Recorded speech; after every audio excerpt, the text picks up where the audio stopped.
Hey everyone, and welcome to this video. So this is going to be another throughout the weekend vlog, like I've done in... Actually, thank you guys for the positive feedback on the vlog style videos so far. The last one, as you have seen if you watch it, I did fulfill some video requests. And you guys proceeded to give me more, which thank you. I have a lot to fulfill now, but I will get to them. If you don't see them immediately, don't think I'm not looking. I will be, but some of your car requests for videos are a little bit hard to find. Like the Nissan Armada. That one just isn't that common in my area, so don't be mad if I don't get that one too quickly. That's just one example. There's a few like that, but anyway, you'll see them come up. If I find them, I'll get a video of them for sure. And yeah, that's all I'm going to say about that. But, on to what's happening today. So I'm at a friend's house right now, waiting for them to get here. And we checked something out last night on his car. He said there was a squeaking from the front end. And I've been actually doubting him for months that there was an issue with the front end of his car.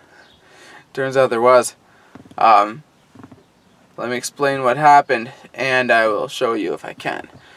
So it is a Ford Fusion, a 1.5 generation, and that is from 2010 to 2012.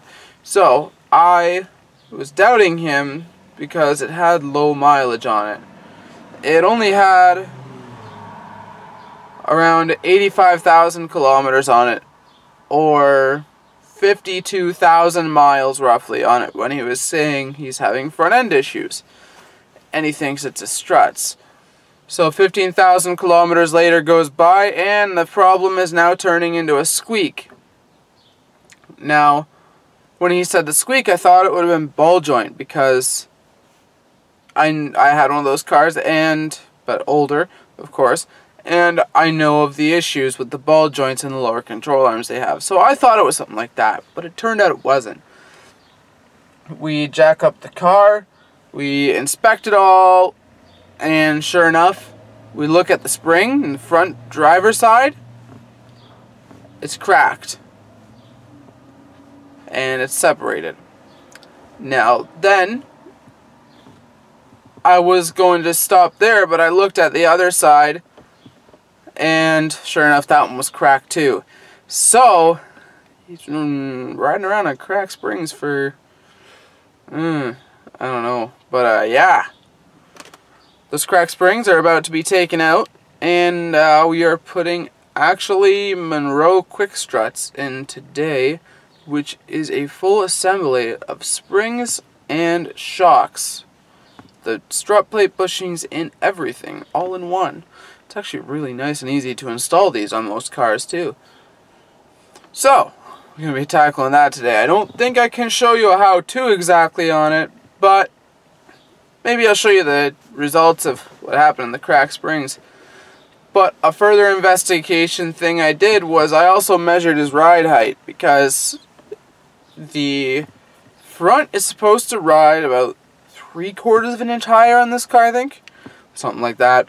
Anyway, measured the back. It was at 27 and 5/16.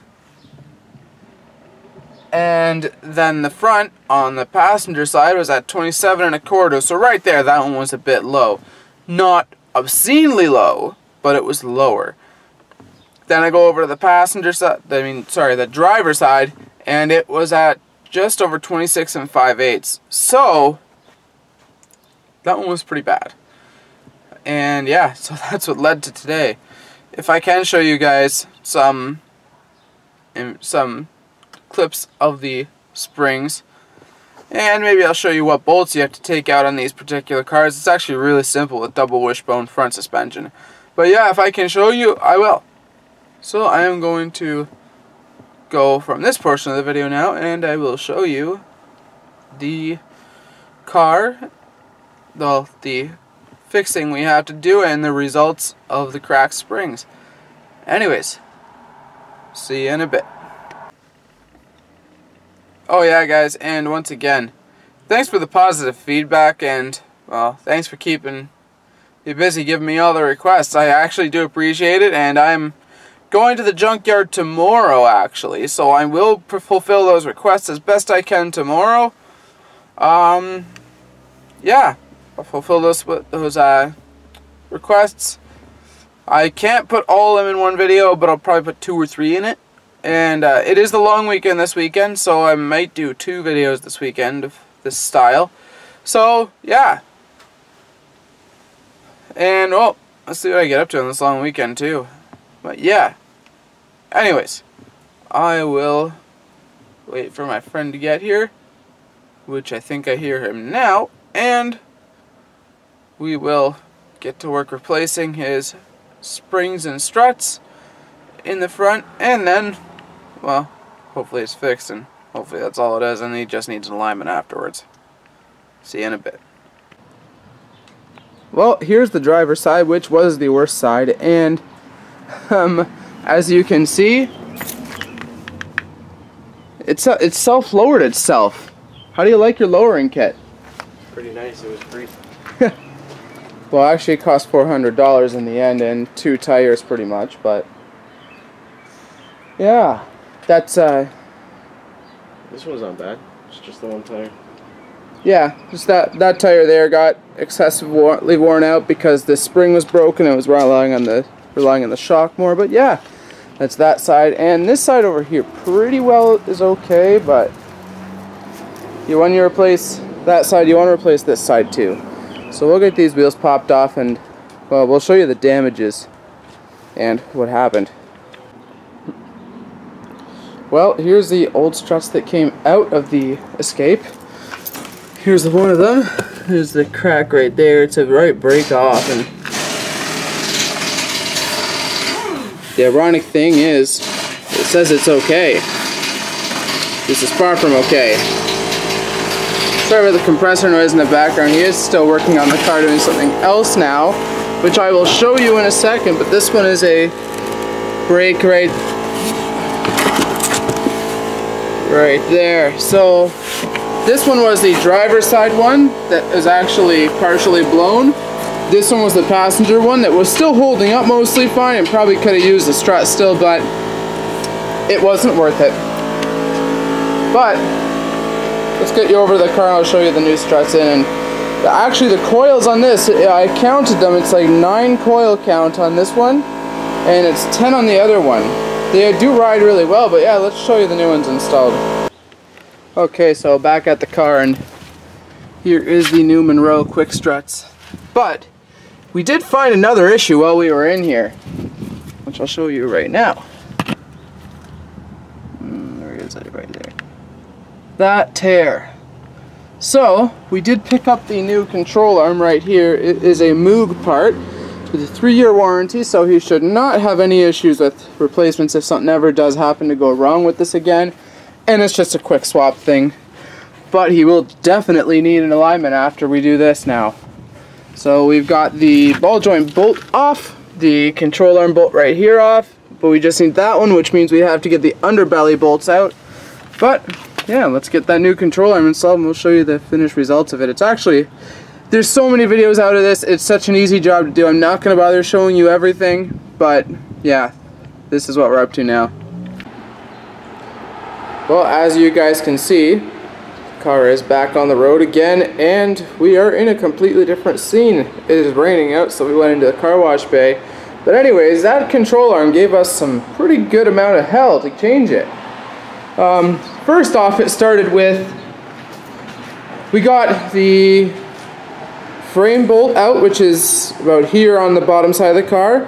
We got the bolt that holds, I think it's called the wishbone, which sits right about here underneath the car, and then the ball joint bolt sits right about here, which is actually a nut. So we took the ball joint nut off, and then there's actually a, what is it called, a sleeve, and bearings, bushing sleeve, something like that, and it goes into the knuckle down, right down here. So the problem we had after that was it took like 20 minutes for us to pound that out, but what the problem was, the sleeve came out with the ball joint. So beyond that, once we saw that, we tried putting the new part in, realizing, oh, that's not going to work. So then what we did, we tried hammering it, clamps, heat. We ground the thing off. We ground the shaft off of the control arm.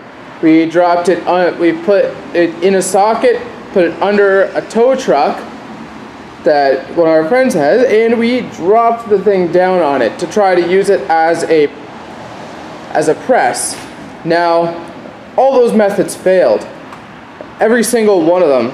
Now, seeing as all those failed, the next day he had went to Canadian Tire, which is, I don't know, they cost almost as much as the new part, but nothing is open other than Canadian Tire on a long weekend. So it was kind of like you have no option. So when you have no option but to do that, it was one of those things where you just got to get it done. And they did it with a press in, what was it, about 20 seconds? Mm-hmm. We struggle for hours, they get it done in 20 seconds. But anyway, so the car's all back together. The new control arm is in now, and all the new struts are in. As you can see, his wheel gap is there to there now. Now, of course, these springs do have to settle, so he's going to give it a couple weeks before he gets in alignment. And we just called Canadian Tire again, and the rear shocks are on sale as well today. So we're going to go pick those up in about an hour, and depending on how difficult it is, we'll change those too. Those ones aren't that bad, but they definitely are noticeably worse than these. But anyways, the rear shocks may not be in a video, or rather at least not this video, but they may be in another. So with that being said, on to the next portion of this video, and well, see you then. Well guys, this is the one Junkyard video I'm going to do for this vlog, I think. But I do have other stuff coming up for you guys, but this one here is a 1982 F-150, and well, this is this one's much not as good as the other one.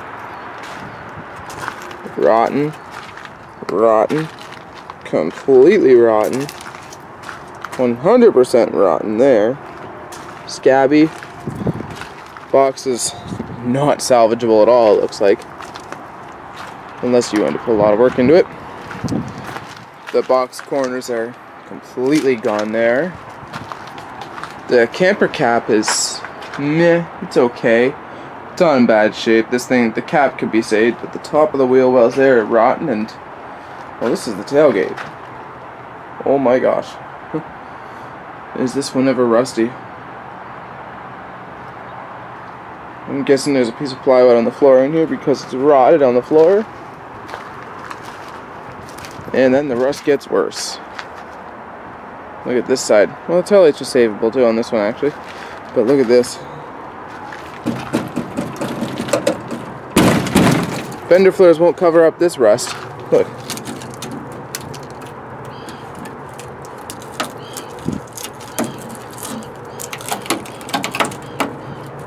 Yeah. Fender flares will not cover that rust. And even down there is really bad. Paint bubbling off here and rotted back there. Cab corner as well gone here, and the door bottom gone there. Holy, this thing is rough. That fender's also gone. And under the hood of this one, this is an F-150. We have a 300 inline 6, which is an awesome engine. You cannot kill them. I'm sure you can, but they're really good engines. Even the firewall's rusting out on this one. Battery tray gone, and the front of the hood's rotted on it too. And then over here, I've never seen them rust here, but there's a hole right in the side of the hood there. So this thing is way too far gone to save. I don't think there's any body panel that's salvageable on it, to be honest. Looks like it's sat under trees for a while too. And now we get onto the interior, which is actually not too rough. The dash is good for the most part. It's in good shape. There's a crack up there, and then the speaker grill's busted up a little bit. But the door panels are in good shape. There's the old metal handles here, and they're both on both sides still. But if you look at the floor, it's just... there's nothing left of the floor in this truck. Pull this up. Yeah, there's nothing left of the floor in this truck at all. The floor is just gone.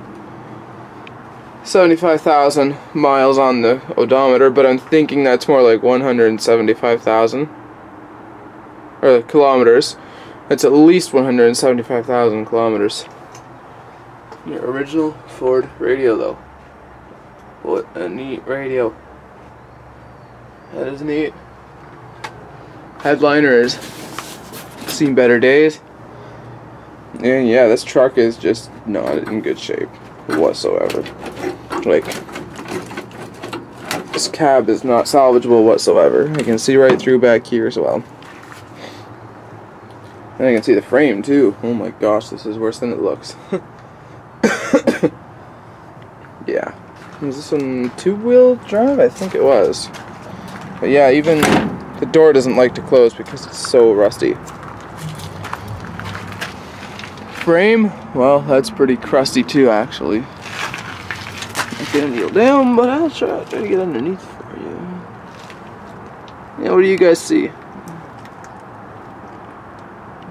It's pretty crusty. Yeah, she's crusty. It's too far gone to save. Definitely too far gone to save. But yeah, that is a junkyard portion of this video. And there's a few others I want to get videos of, and we'll see those, and those will be in a separate video, which I think I'm doing 2 vlogs this weekend since it is the long weekend. But yeah, I'll see you in the next portion of this video. Well, guys, I don't know if you can tell, but this is a different shirt, and it's a week later. So let me explain. The ending of this vlog was actually supposed to be me picking up that Jetta, but that turned into its own video. Sorry about that. That video kind of got longer than I planned it to. I started looking at it and I went through it all, and next thing you know, it's a 12-minute video. So I guess this is now the ending of this video, the last clip. I am at Lakeside Park in St. Catharines, and well, there's warning fences, do not enter signs, and whatever else there may be. And it's flooded. Let me show you. I'll get out and get a few clips and I'll show you guys the damage.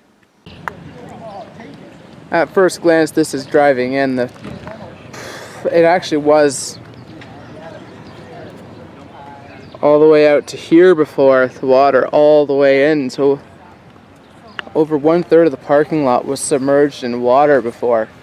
And well, here's the parking lot now. Looking at the tires, there's probably about 2 inches of water in this parking lot where that truck's parked, and it goes up to like 4 inches over there.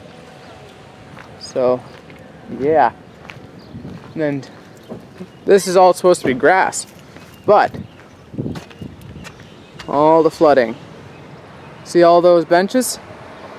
That was actually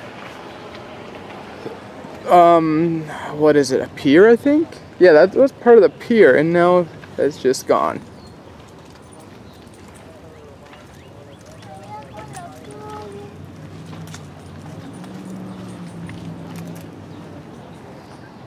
See? This stuff is all okay, all those tops, like right, you see them there, right there. Those things are submerged about 1.5 feet underwater. So that's a lot of water that's just collected over here now. And yeah, that's not good. It's a lot of damage. All the way down there even. Let's go into the beach area and I'll show you that now.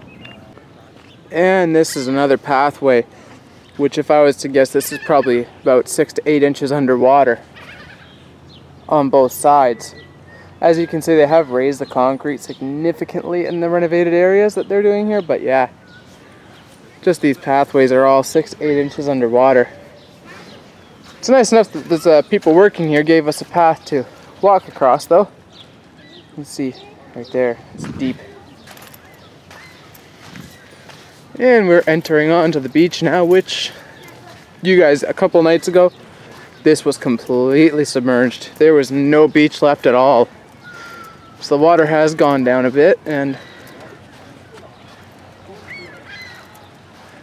started to, but it's still up real high. Just to give you basic idea of how much it's up, this right here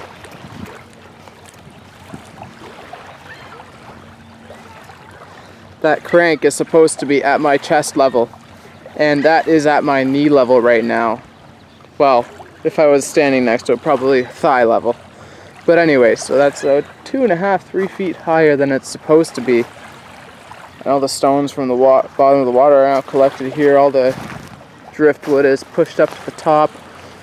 And if you look down, way down there to that's the pier that is blocked off because of its unsafeness, apparently. And well, I don't think it's unsafe, but anyway, it's fully submerged underwater there and there too. But we'll go down here a bit and we'll check out down there. It gets a little worse over here though. Well, that's the area I came from, way down there. And as you can see, the flooding started there. That's probably about a foot deep there. But this area is even worse. It's about 1.5 to 2 feet in some areas. And as you can see, the water level on those poles, it is low right now compared to where it has been. And like, this is really bad, guys. This has caused millions of dollars in damage to this area. So that's the beach, or well, what's left of it. Got metal detecting. I guess think you found something there. But there's that cover thing there, little gazebo thing, and that's supposed to be way higher. That's only like 6 feet up the roof now, and yeah, that's not good. You can see more driftwood, tons of water.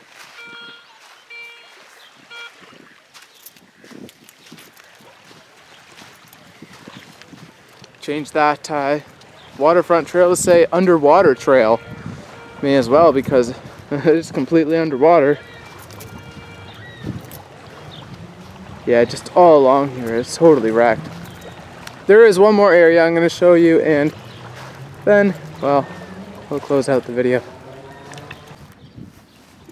So the water has gone down in this area since I was last here, and since the initial flooding happened, but the water was filling up this whole area before. There was nothing down here. It was completely submerged. Last time I was here, the water was all from down here all the way down up to here. You could not get anywhere around here last time I was here. But here's a carousel, which actually still 5 or 10 cents a ride.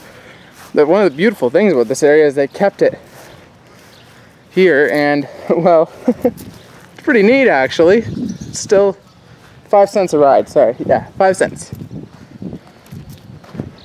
It's pretty wicked when you can get on it for 5 cents. Now the whole plan was for this place to be rejuvenated by 4th of July weekend. That has obviously been held off, but they're working on it. There's a new concert shell thing, whatever it is called, and the carousel. Lakeside Carousel, which is famous and something they need to save. Beautiful park though. Really good, nice park.